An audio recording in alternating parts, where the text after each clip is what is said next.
Moving for your own way. Takes a while for those little legs to get up. And then he does this shit. You forgot to lower the mic. Yeah, okay, yeah. This is my reality. I am only 4'10" and 3/4 inches. Yes, I shop at Spencer's and Hot Topic. And I buy my shoes in the kids section. Exactly. I spend half the, and when the backs to school sales come on, perfect time to go clothes shopping. Buy one, get one half off. It saves me a lot of money. There's actually, being short does come with its complications. It also adds to a lot of mysteries in my life, like what's on top of the fridge. I once found out that people were hiding my presents on top of the fridge. Is that you? My husband hides our gun on top of the fridge. That way he hears the chair when I'm on my way to go get it. I can run faster than him, though. I have proven that.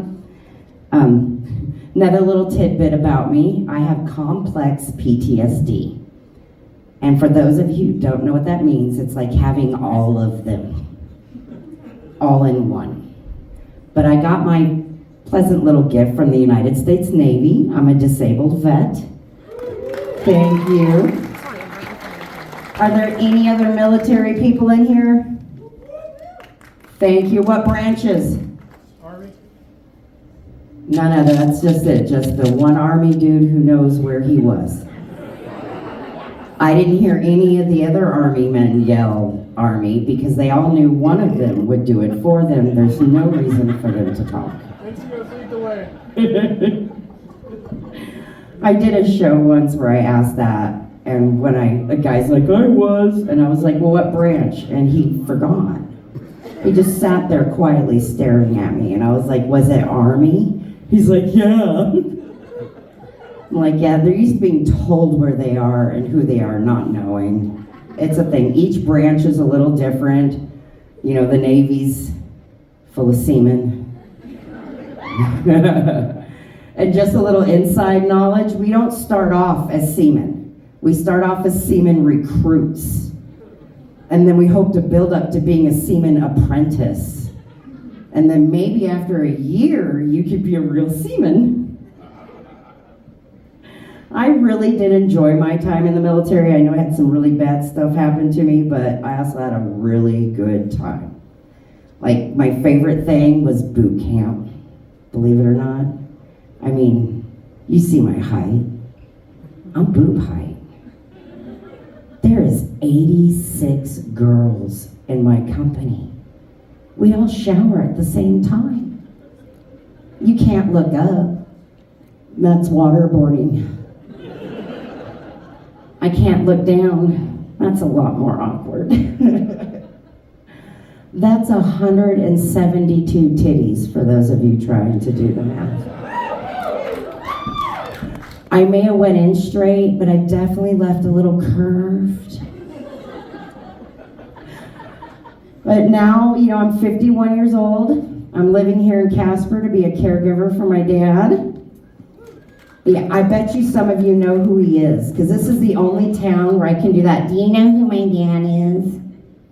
How many of you guys go to the Davis ice rink in the winter? Oh my God, you all need to burn in hell. This winter, when they set up that ice rink out there at Davis Street, you need to go utilize it. How many of you guys in here have kids who play hockey or go to any of the hockey games? My dad's the one who used to drive the Zamboni. I know, he's so cool. But recently he did have a major heart attack. So he was in the hospital. He had a widowmaker, but he's okay. But while he was in the hospital, I began to realize where my sense of humor comes from. Because I gave my father a stuffed frog to keep him company in ICU, and he named it Croaker. The nurses were not fond of that name at all. I personally found it amazing. Some funny things I've learned about my father while taking care of him and living with him.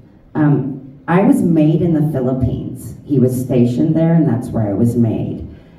And then I was watching this documentary, because for those of you who don't know, as us women age, we watch the weirdest fucking shit. And not just murder documentaries. We expand as we get older. I think the 30s and 40s was that how do we get away with it? And then we just expand to what the fuck? I don't even know how to explain it. I ended up watching a documentary about lady boys. I can tell most of you don't know what this is. It's different than trans. It's mostly over in the Philippines and Thailand and Singapore, where they dress like women, but they fully want to be men. They're lady boys. And my dad in the Philippines cheated a little bit on my mom. And when I asked him why, he told me, well, it's $1.40 for a blowjob and a beer. And I should get mad, but being former military, all I could think is, well, shit, that actually doesn't sound too bad. But then I watched that Ladyboy documentary, and then my brain started wandering and wondering, wait, my dad was stationed in the Philippines. So one day while we were driving around, I asked, hey, Dad, I watched this documentary about ladyboys in the Philippines.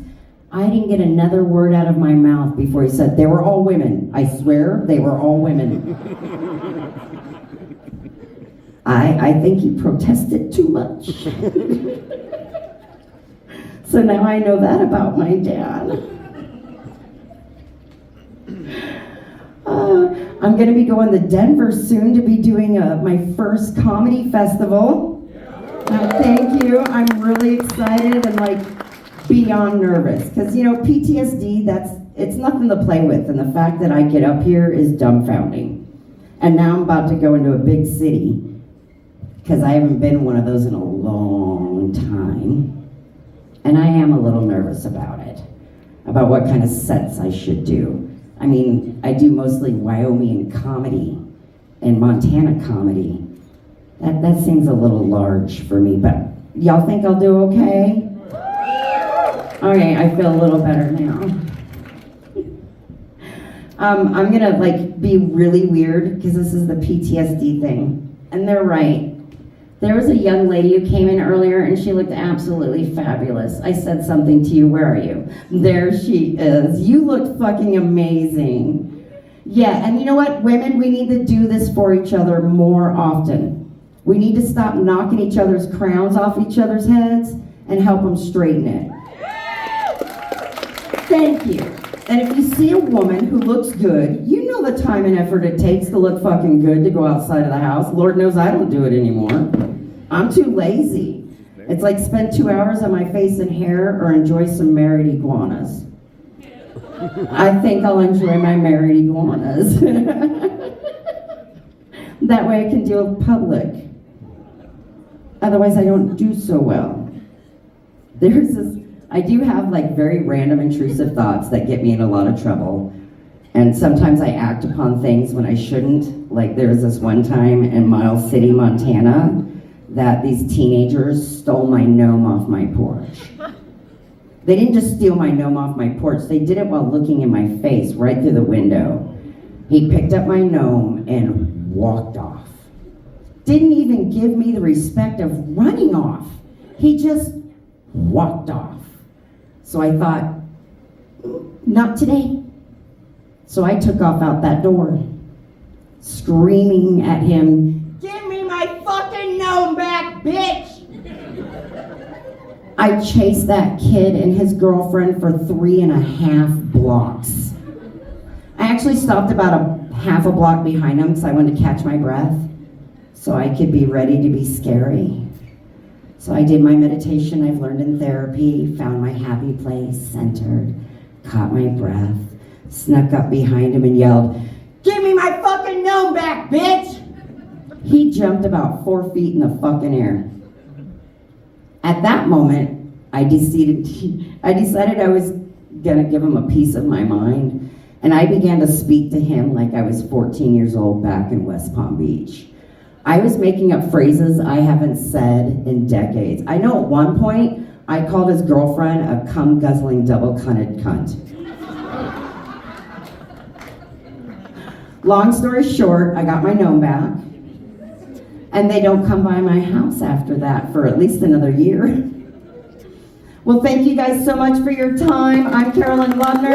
I do have a YouTube page. Thank you so much for your time. Don't forget to tip your servers and staff. Take care of him like they take care of you. Woo!